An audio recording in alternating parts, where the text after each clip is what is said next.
private nor commercial, Lex flies, with wings spread with his own vision, manifested the moment he hits the board preceding the long jump pit.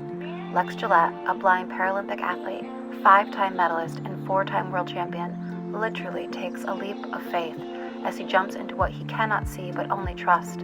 While blind, he sees what others don't or can't. Unafraid of flying in the dark, he soars beyond sight. He's proof that vision isn't found in the eye of the beholder, but in the heart. In every loss in life, there is a win to be found. Now, for you, Lex, with the loss of your sight, what wins did you find over time? I think the biggest one is finding that purpose, and specifically a lot of everything that I think about revolves around vision. And my mantra is no need for sight when you have a vision, because it's not the sight that determines our success. It's our ability to see a vision, to have a vision, and to do everything in our power to bring that vision into fruition. And so within that loss of sight, it really helped me to see that there still is something to achieve in life. There's something to contribute to the world. And when you have that vision, it helps to bring about positive change in the world. And so at a time in life where, circling back, when I lost my sight, I felt really isolated and disconnected from the rest of the world. What brought everything back to the forefront for me, what really helped me to get over that hump and to close the gap, to bridge the gap, was to understand that everything that has been created and everything that will be created, it always starts with a vision. You see that within yourself, you see it within other people.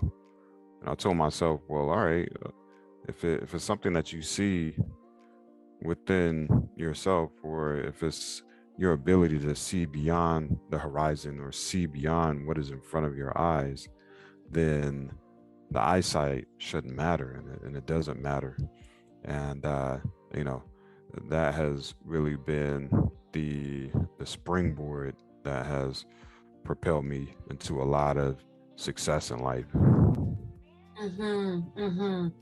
Well, and it is such a powerful mantra that you have there, and differentiating between sight and vision, and that they are very different things, and they're not interchangeable.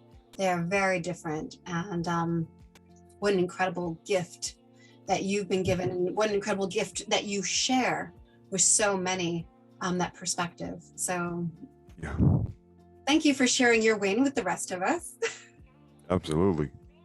So for you as a professional athlete, competing at the highest level, the wins are so sweet and the losses so bitter. Between the bittersweet losses and those beautiful wins, what has been your greatest lesson learned from competition?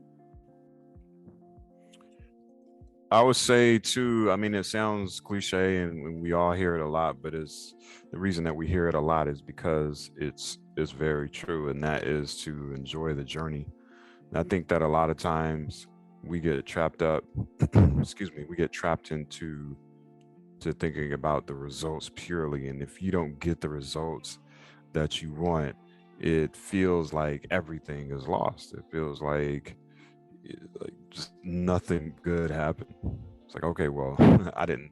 You're putting in my terms. You think about going to Tokyo and you win a silver medal, which is an awesome accomplishment. But for the highly competitive athlete, especially one like myself, it's like like I wanted the gold. And even though it certainly stings, I think what would sting even more is knowing that you have the ability, the potential, and the drive to keep going, and to not pursue that, like to just totally quit. And as we think about the journey, you have to keep going, and you have to enjoy the ebbs and flows, the ups and downs, the good and the bad, and know that within that journey, there's a lot of skills that you're acquiring, there's a lot of goals that you're achieving, a lot of things that you are excelling in. So just because you get to this one moment in time where you have the opportunity to put your skills on display, a competition, a a recital, a job presentation, whatever it might be, if it doesn't go as planned, all is not lost. You have had a remarkable journey, and there's been a lot of things that you've acquired in terms of skills and abilities within that journey. And don't forget that, because those are the things that continue to help you push forward. And it's not solely those tests and quizzes and opportunities for us to put those gifts on display. It's really about all of that hard work, the perseverance, the diligence, all of those things that you experience and that you tap into within that journey. And yeah. Yeah, well, and I love how you speak about the journey, and that it's not specifically how you mentioned the ebbs and flows, to enjoy them, not just to endure them, but to enjoy them. And that is profound. It makes everything okay at the end of the day, right? Right. Yeah, that's so as let's talk about the medals here. As a 5-time medalist, a 4-time world champion, Lex, you've achieved so much as a professional athlete. I'd like to switch gears though, and just for a moment, and get personal by asking, what is your greatest personal achievement? So, greatest personal achievement? hard questions. I'm sorry. That's a juggernaut question. I am going to say, I was checking my email this had to have been earlier this year, a few months back, and I ran across this. I keep older emails just to kind of circle back, and kind of like a journal of sorts. You go back to a certain date in your journal and you look at it, and it's like, oh, okay, what was I feeling this day? What was I thinking about? What did I do, etc. And so there are certain emails that I keep, and there was one email that I ran across, and it was me reaching out to a person who worked at then it was called the United States Olympic Committee. Now it's the United States Olympic and Paralympic Committee. And I reached out to this gentleman named John Register, and I was saying that, hey, I would like to become a speaker. And I see that there's a program that's offered by the USOC, Paralympic Ambassador Program, and I would love to learn how I could be a part of this. I sent that email like the latter part of December in 2009. And mind you, I'm like a year or two removed from college. And so to bring it back to the answer of your question, that was the beginning of me going down this journey as a speaker. And at first correspondence was sent in December of 2009, and now we're in October of 2021, and it's been a really remarkable journey that started with me learning from other speakers and other people, and being a part of the Paralympic Ambassador Program, and learning how to give an elevator pitch, learning how to speak for 10-15 minutes, learning to be comfortable in front of other people, being able to overcome and to work beyond a lot of the insecurities that I had at that particular time as it related to blindness. The reality was I would be asked to speak. I think just from a just purely, speaking, a lot of people find athletes inspiring and, oh, what's your mile time, or what's your fastest 100-meter time, or what do your meals look like, what do you eat, what should I eat, like what things are going to help me lose weight, or what do you think about hydration, sleep, all of those types of things. I think people naturally want to know when it comes to athletes. And for me, I would get a lot of those questions and I would be really, really embarrassed, not because of the question per se, but just being able to speak in front of people and wondering if they're looking at me a certain way because of my disability or thinking of me a certain way. And it was, being able to join that Paralympic ambassador program and other speaking sessions that really helped me to get a lot more comfortable with being in front of others and speaking. And one of the biggest lessons that I learned that really helped me shift to another level and another thinking was understanding that at the end of the day, when you have this opportunity to stand in front of people, to speak in front of people, it's not about you. It's about everyone who's sitting in that seat, everyone who is in front of you. And if you can positively impact the life of at least one person in that group, you have done a tremendous feat. And that was a really huge learning for me. And since that time, I've been able to grace a lot of different stages and been able to speak to a lot of different companies, and all of that has been awesome. But yeah, it was that first correspondence that I sent many years ago that really opened the door to me being able to connect with a lot of amazing people and to not only teach them a few things, but I think it's reciprocal. I've learned so much from those audiences and people who I've connected with as well. Mm-hmm. Mm-hmm. Yeah, no, that's amazing. And it's your response to that question leads me into my next. Did you see all of this before we had this conversation? Nah, I was about to say, man, you just got to start calling me the segue. I'll go ahead and lead it to the next situation. So I was thinking that, and we're all familiar with, I once was blind, but now I see amazing grace. And it's you, Lex, gracing us with your presence in every issue of AwareNow with your column. That, to me, to the many that read our magazine, that is amazing. Taking the time to help others see what they don't and hear what many won't. Your service to others, Lex, is inspiring. From presenting on stages, as you referred to, before large masses, to speaking with students in small classes, one of your virtues, this is just me outside looking in, observing, one of your virtues is that of service. Please share what inspired you to serve others as you do.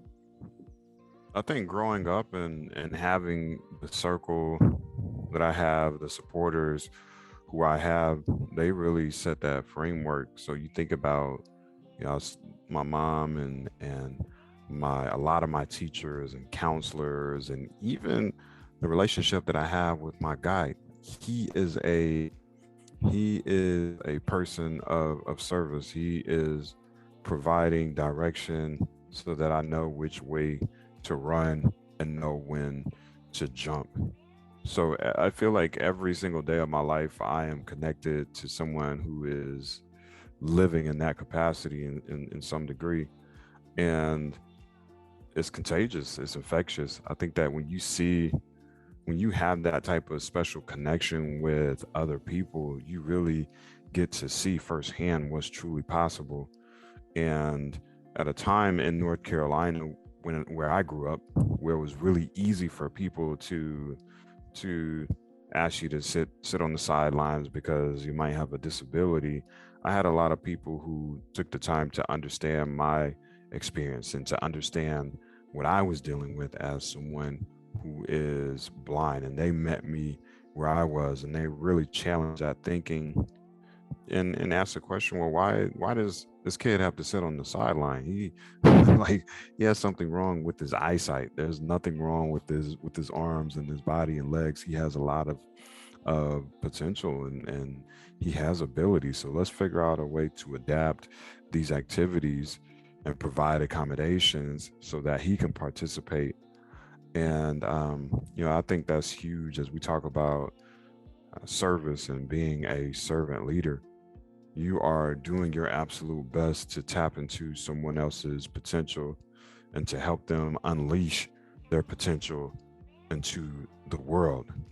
And that is, to be the person who is helping another realize that is something where you can be at home by yourself amongst your own thoughts and revel in the fact that you had a small role, you played a small role in someone's life, in them being able to see beyond their current reality so that they can go and pursue their own unique vision for success. Like that'll put a smile on your face every single day of the week. And I think to kind of close out the answer, that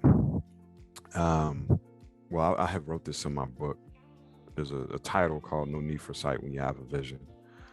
And towards the end, not to get morbid or anything like that, but there's going to come a time where as a human being, we won't be here anymore. Your sight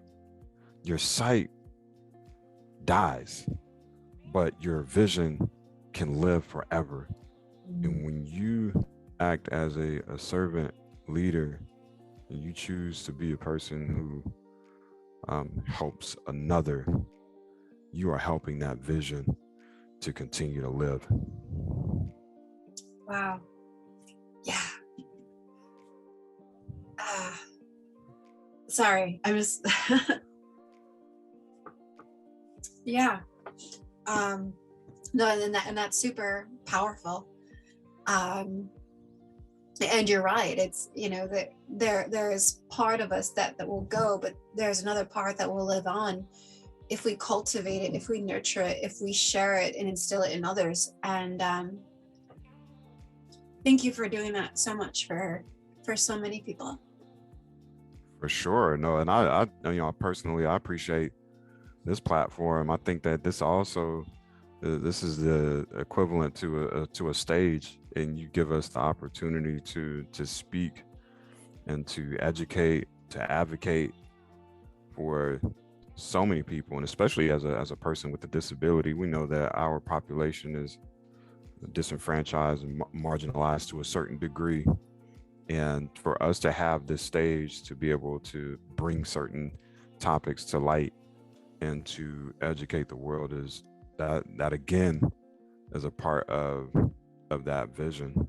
And for me, the vision is, of course, living in a world that is 100% accessible and safe, and a space for all of us to be able to go into any crevice, any corner, and live successfully, and to have everything that we need from an equitable standpoint. That's a part of that vision. So I appreciate you for giving us this platform to be able to push this narrative and to help change the way the world treats us. Well, thank you for that. And I will just say one more thing to that effect, that a stage is only as important as the people who are standing on it. And so for you to be one of those people and one of those voices, we are just so incredibly honored. So I'm going to switch to the next question before I cry anymore. So, and which you already led into, because that's what you do. while we have come so far, we have so far to go.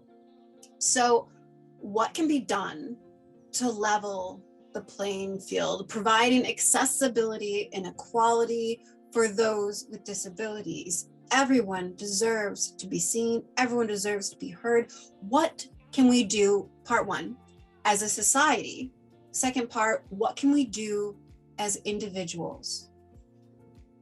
Yeah, I think a lot of it is us being able to throw these misconceptions and uh, beliefs that we have around people who have a disability. And what you may see in the mainstream media, in magazines, movies, and things like that, it's probably not 100% true. It's probably sensationalized to a certain degree. And so I think that really being able to throw a lot of those misconceptions out of the window, come to the table, to the stage, to the classroom, to the office, wherever, and to have some really thoughtful conversations around the experiences that people have and their backgrounds and things that they have dealt with and things that they continue to deal with, and figure out a way to act as an ally or a catalyst. How can you meet someone where they are, and how can you use your gifts and your talents and your privilege to open the door for someone else? That was exactly what my teacher in high school did for me. Like Lexus, he's blind, but he has a lot of ability. So we're going to figure out some adaptations and alternatives so that he can participate as well. And so I think that if people have that type of thinking, where they don't just accept the fact that, oh, well, this is how it's always been done, or we can't do this because of A, B, C, and D reasons. When you really take the time to think creatively, to learn about someone's experiences, their background, some of the challenges that they might face, to be empathetic, those are going to go a long ways in being able to change a lot of these structures and systems that have been put in place for years upon years. And these thinking, these thoughts and beliefs that have been existing for years upon years upon years. And lastly, I think that for anyone who does not have a disability, not that I would certainly wouldn't wish any type of challenge or any type of limitation or whatever you want to call it, certainly wouldn't wish that on anyone. But I think the reality is, as we get older and things change and things might decline or deteriorate from a health standpoint, you might very well end up becoming someone who lives life with a disability. So when you think about it from that perspective, having these conversations, like, take it very seriously, figure out how we can really improve systems and improve structures, because the reality is you might very well become a person who needs those things, who needs to tap into those accommodations, in a person who might need that access. So take it very seriously and figure out a way, have those conversations, make this space an amazing place for all of us, and for those who will at some point enter into that space and that population. Mm-hmm. No, and that's wonderful advice. And like you say, it goes back to empathy and just and you make a very good point. There may be a day, if you are not someone who has a disability, that you will at some point in time. And the sooner you can have those conversations and have that understanding of what life, to walk in someone else's shoes, what is that like? Yeah, just to have that understanding. So conversations we shall have, we will continue to have, and again, a story at a time, raising awareness, as you and our other columnists do so eloquently, so beautifully, so important for creating sustainable change. And so really just can't thank you enough, and so excited to have you on the cover of this month's edition, and just proud beyond what any of my words could describe. So awesome. Totally. I appreciate it so much, Lex, for helping all of us become a bit more aware now. Thank you. for sure. It's my pleasure, and thank you. Thank you.